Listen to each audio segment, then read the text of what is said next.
nongeye kubasuhuza ndetse mbaye ikaze mwese mwamaze gukanda subscribe kuri Bwiza TV mukurikirana inkuru n'ibiganiro byose bitambuka ngaha n'umwanya mugezaho amakuru agezweho aka kanya. Muri amakuru ndiweze kubwira yuko uwitwa Musonera uri mu maboko ya RIB ntaravuga icyatumye yica umugore n'abana be. Iyi nkuru yose ndaje nyigarukeho yose uko bimeze.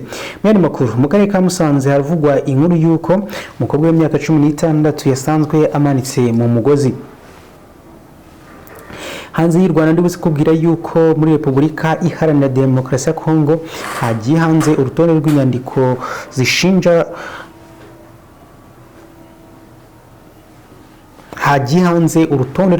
ubushinjacyaha bwifashisha buhuza Mwangacucu n'u Rwanda.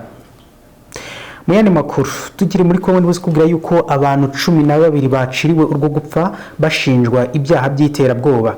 Nandi makuru yose reka mere mu Rwanda ngeritwe n'Onyo David. Musonera uri mu maboko ya RIB ntaravuga icyatumye yica umugore n'abana be. Urwego rw'igihugu rw'ubugenzacyaha RIB rwatangaje ko umugabo wo mu karere ka Kayonza ukekwa kwica umugore we n'abana be batatu yafashwe. Umuvugizi w'urwego rw'igihugu rw'ubugenzacyaha Dr Murangira Thierry yatangarije ikinyamakuru dukesha inkuru ko uriya mugabo witwa Musonera Theogene yafashwe ku bufatanye n'abaturage ku itariki 23 z'ukwa gatandatu 2023. RIB ivuga ko Musonera ukekwa kwica umugore we n'abana be batatu yafashwe amaze iminsi yihishahisha ahantu hatandukanye. Dr Murangira yabwiye ikinyamakuru ati kugeza ubu ntarabasha kuvuga icyamuteye kubica, iperereza rirakomeje. Umuvugizi w'urwego rw'igihugu rw'ubugenzacyaha RIB avuga ko uru rwego rushimira abaturage ku bw'ubufatanye bagaragaje kugira ngo Musonera Theogene afatwe. Mu minsi ishize nibwo twavugarutse ku nkuru ivuga yuko Theogene Musonera w'imyaka 40 akekwa kwica abana be batatu, umukobwa umwe n'abahungu babiri ndetse yica n'umugore we. Bose ngo yabishe akoresheje umuhoro.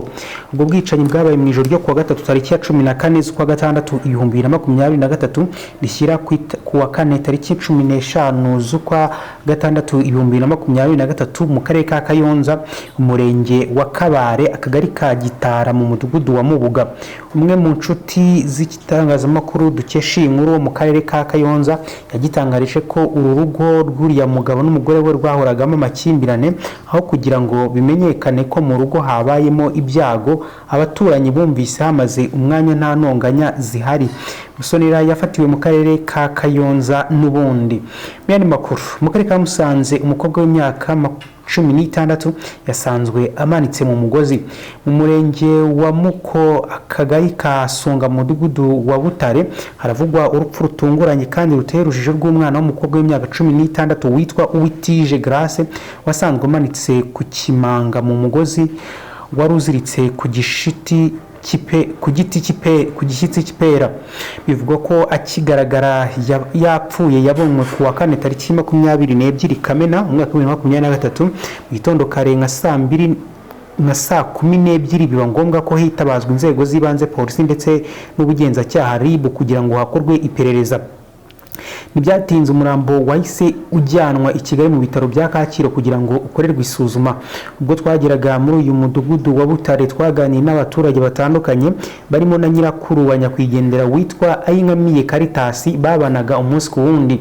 N'agahinda kenshi Ayinkamiye yagize ati yavuye hano ku wa kabiri tariki 20 Kamena umwaka wa 2023 saa 1 za nimugoroba atiriye agapani k'umuturanyi twari twatijwe, ariko ntiyagaruka, ariko sinabyitaho kugira ngira ngo araza gutaha. Ndaryama buracya ku wa gatatu sinamubona, ahubwo tumubona ku wa kane mu gitondo yapfuye.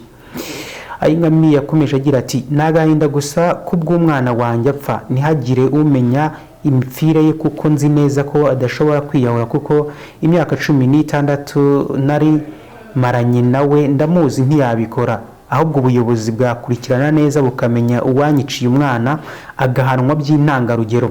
Nanone Bwiza yaganiriye na nyirarume wa nyakwigendera witwa Niyizandengera Theoneste avuga ko nawe yahamagawe n'abaturanyi bamubwira ko mwishywa we Grace yapfuye kandi yishyize mu mugozi. Gusa we ntiyemeranya n'abavuga ko yiyahuye, ahubwo avuga ko ashobora kuba yishwe.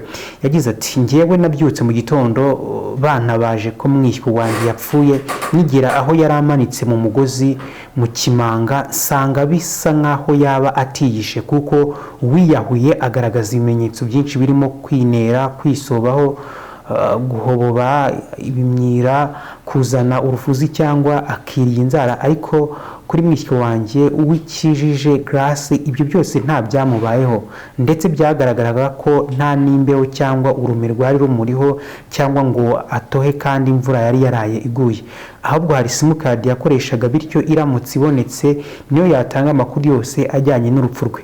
Ni nayo mpamvu twasabaga abashinzwe iperereza bagacukumbura bakamenya neza umuntu waba waragize uruhare mu rupfu rwa Grace kugira ngo nawe abe yabihanirwa bikomeye, kuko twe nk'umuryango ndetse n'abaturanyi byatubabaje cyane. Ni mu gihe undi utashatse ko tuvuga amazina ye ku mpamvu z'umutekano we yagize ati yari umwana mwiza mu mudugudu, nta muntu n'umwe utamuzi, ahubwo twese twatunguwe no kumva bavuga ko yiyahuye.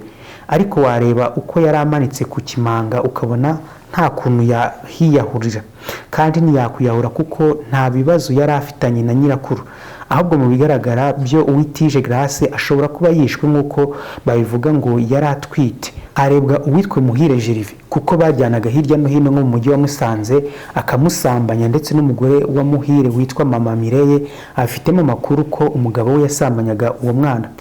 Umunyamabanga nshingwabikorwa w'umurenge wa Muko mu Busengimana Janvier yabwiye Bwiza ko batabajwe bagatabara koko ariko bagasanga uwo mwana w'umukobwa amanitse mu mugozi kandi inzego zibishinzwe zikomeje iperereza. Yagize ati twaratabajwe kuko tuhageze dusanga koko uwo mwana ari mu mugozi yapfuye, umurambo ujyanwa gukorerwa isuzuma ngo hamenyekane icyamwishe kandi n'iperereza rikaba rikomeje. Ubwo twakoraga iyi nkuru nibwo hashyingurwaga umurambo wa Uwitije Grace waba mu mudugudu wa Butare, ariko iperereza rikaba rigikomeje kugira ngo hamenyekane uwo ari wese waba waragize uruhare mu rupfu rw'uyu mwana w'umukobwa.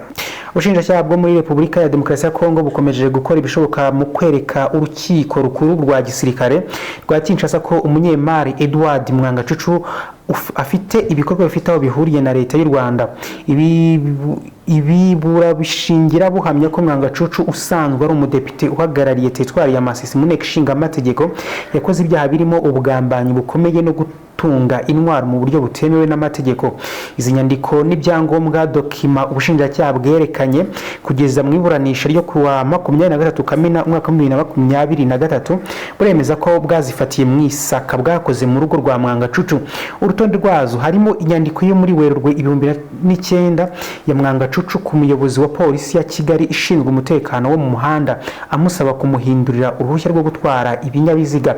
Indi nibarwa ubushinjacyaha buvuga ko ari ya Mwangacucu asaba ko uruhushya rwo gutwara ibinyabiziga yaherewe muri Afurika y'Epfo rwahindurwamo urwo mu Rwanda. Ubushinjacyaha buravuga ko burimo kandi icyemezo cy'urukiko gacaca rwa Mubuga mu karere ka Karongi cyo ku itariki ya 8 Gashyantare 2007. Iyi igaragaramo izina Nyirametero Rose. Harimo kandi raporo ya serivisi ya Rwandair Express y'inama y'abakiriya bayo yabaye tariki ya 17 Gicurasi saa 10:20. Mu bayitabiriye haravugwamo uwitwa Oncle George, Kondo Raphael, Urugeni Giselle, Kamanzi Pascaline na Mutete Agnes. Hari icyemezo cyo kubaka inzu i Remera ngo yaba yarahawe na leta y'u Rwanda.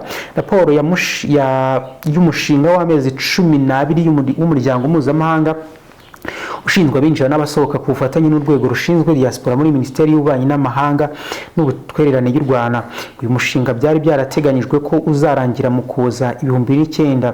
Hari inyandiko y'umushinga wo kuzamura ishoramari n'iterambere hagati ya leta y'u Rwanda na diaspora iba ku mugabane w'u Burayi. Raporo yo mu mwaka 2007 yo kubaka ubushobozi bw'inzego z'u Rwanda. Inyandiko ya Repubulika y'u Rwanda ifite umutwe ugira uti kuzamura ubushobozi no gushyiraho leta ishoboye. Izindi ni urutonde ruriho za email za bamwe mu banyarwanda baba mu Bubiligi na pasiporo 3 z'inyarwanda zirimo iyanditseho Ruhando Ndatira Ernest, yanditseho Uwingabire Angelique na Karigirwa Emma. Mwangacucu ntabona ishingiro ry'izi nyandiko. Kuva ubushinjacyaha bwavuga ko Mwangacucu afite ubwenegihugu bw'u Rwanda ko ari umunyarwanda, we yarahiriye imbere y'urukiko avuga ko ari umunyekongo kandi uvuka ku babyeyi babiri b'abanyekongo inyangamugayo bityo ko ataba ikigwari ku buryo yagambanira igihugu cye nk'uko abiregwa. Hari inyandiko n'ibyemezo byatanzwe n'u Rwanda yemeye ko yatunzeho birimo icyemezo cyo kwipimisha icyorezo cya COVID-19, aho yasobanuye ko yagifashe kubera ko mu gihe ikibuga cy'indege cya Goma cyari cyarafunzwe kugera Kinshasa n'indege byasabaga kubanza kunyura i Kigali, aho ikibuga cya Kanombe cyo cyari kigifunguye.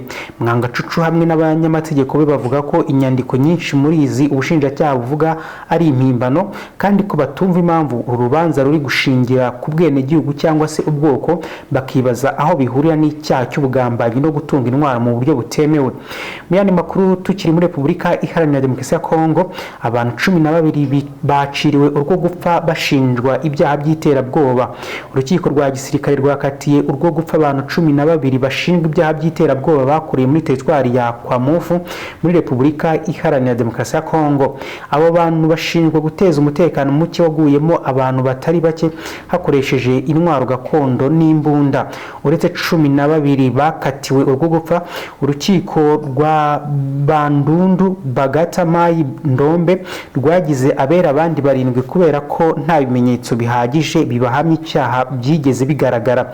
Umutekano muke muri teritwari ya Kwamufu wangiritse biturutse ku makimbirane hagati y'amoko y'Abateke n'Abayaka wagize ingaruka no mu bindi bice bikikije aka gace harimo n'igice cy'umujyi wa Kinshasa. Abantu benshi barishwe abandi bava mu byabo bitewe n'imvururu n'imirwano hagati y'ayo moko mu majyepfo y'uburengerazuba bwa Repubulika Iharanira Demokarasi ya Kongo. Nk'uko inkuru ya Radio Okapi bivuga, Minisitiri w'umutekano w'imbere mu gihugu Peter Kazadi yemeje ko ituze ryongeye kugaruka muri teritwari ya Kwamufu. Komisiyo y'amatora itari yarateguye lisiti z'itora muri aka gace yatangaje ko yatangiye ibyo bikorwa. Ndabashimiye mwese twabanye muri aya makuru, mukomeze kugira ibihe byiza. Mwibuka gukora like, share ndetse na comment ku nkuru n'ibiganiro bitambuka ahangaha.